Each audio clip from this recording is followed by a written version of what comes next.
Okay, if I can have your attention, please. We're pleased to be joined now in the media center by last year's race winner. That is Mark Martin. He drives the number 5, GoDaddy.com for Hendrick Motorsports. And, Mark, I know how excited you were about winning this race last year. And maybe talk about that and just talk about the excitement and challenge of racing here at Darlington. Well, you know, this place has always been a challenge, and the challenge is quite a bit different after this most recent repave. So, it keeps you working all the time. This repave, the composition of this asphalt is greatly different than anything they had put down before, and so the handling challenges are greatly different than anything that we've dealt with before here. So, last year, you never know where these wins are going to come from. Last year in practice, I didn't think we were very good at all. Last year in qualifying, we were disappointed. When the race started, the car was better than I thought it was, and it just got better the longer the race went. And the car was just, supreme at the end of the race. And I just like I told you last year, I felt like somebody was going to wake me up. Man, it was really exciting to see my team and their enthusiasm in Victory Circle. It was a real special night. Okay, thank you, Mark. Questions for Mark Martin? Raise your hands, and we'll come to you. We'll start right here with Dwight. Raise your hand high, Dwight. Thank you. Dwight Drum, racetake.com. Mark, as far as champions go, what do you think most champions need to succeed, and what do you think you and your team will need the most to pull off a championship this year? You know, I'm a simple person, and my easiest answer for that is score more points than anyone else. And you can do that in every different way, you know. I mean, there's all different ways how you can score more points. You can go out and blister everybody, or you can go out and be more consistent than your next best guy that's blistering everybody but having, it's racing, man. I don't know. You got to score more points if you want to win. Let's go to Jeff Hood. Right here, Jeff Hood. And then I think Mulhern and Utter. Jeff Hood of RacingToday.com. Mark, you talked about the repaving of the track. That happened 2 years ago. I know you haven't been on the track yet, but what are your expectations this weekend compared to last year as far as the handling? And what about the abrasiveness? Will it ever be like it was?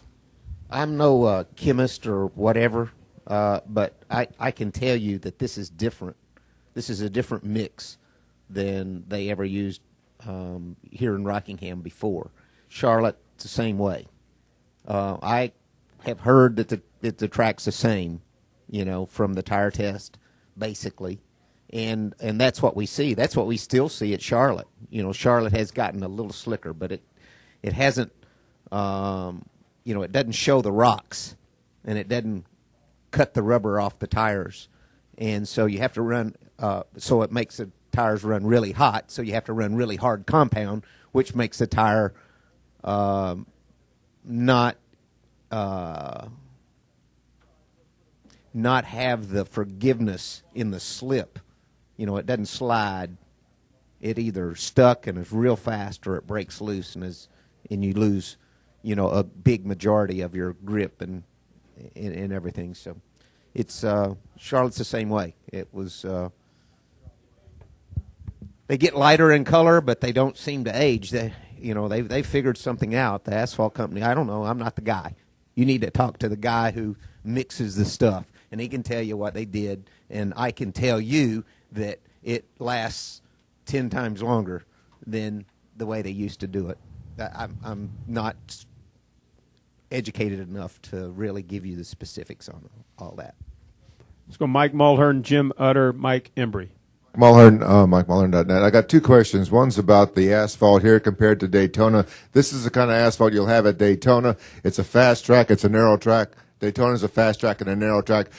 What do you think about Daytona looking ahead, and also about double file restarts here? I mean, track position, new tires. What's your thoughts on those two things? First of all, Daytona will be just like Talladega, only narrower.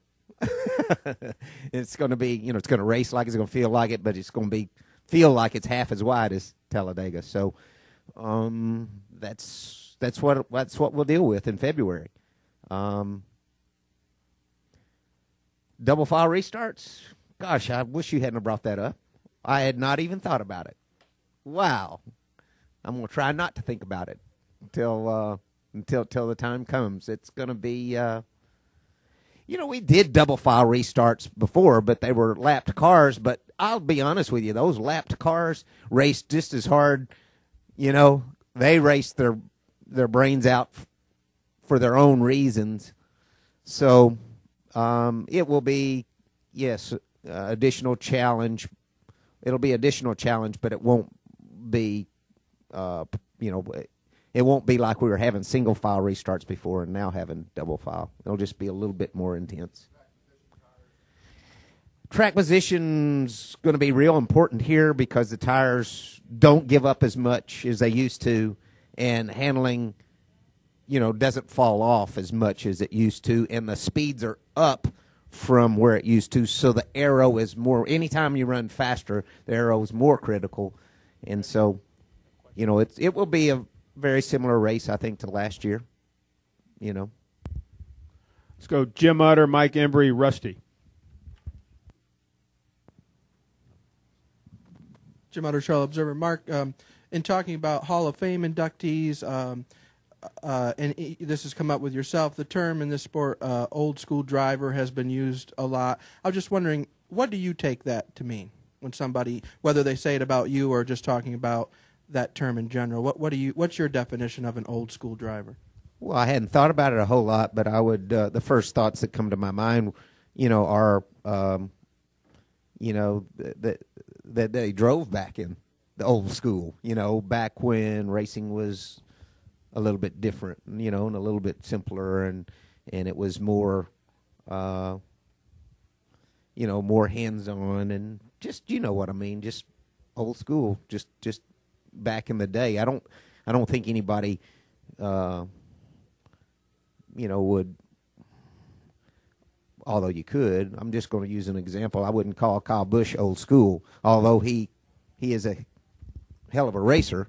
He's probably not quite old school, but he's got some in him. He does get his hands, involved in the ownership side, and he drives all the time, anything he can, and all those kinds of things. But I think more old school racer would be guys, from my generation and back, and I think that's more generational than anything, I think.